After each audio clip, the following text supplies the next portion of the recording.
¿Cómo les va, gente? Bueno, nuevo video de Siciliano en su taller para mostrarles esta llave. Esta llave tiene una o dos funciones, depende la marca y depende el tipo. En este caso esta tiene dos funciones.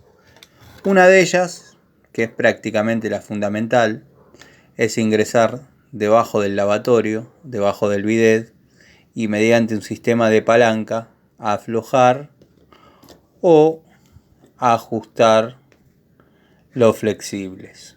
Muy bien, Tano, qué grande. Diste una de las funciones. ¿Cuál es la segunda?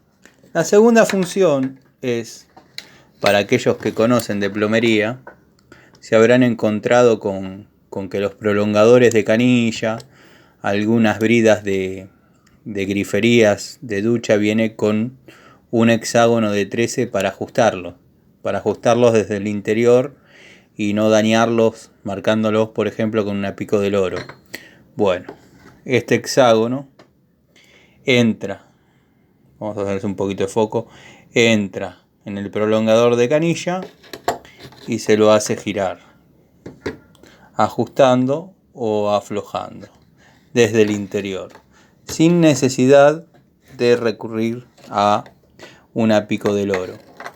Pero como les dije, la finalidad, porque hay algunas que no vienen con este hexágono, es apretar o aflojar flexibles, ya sea en lavatorios, bachas de cocina, mochilas de baño o bidet. Les mando un saludo, espero que les sirva el dato.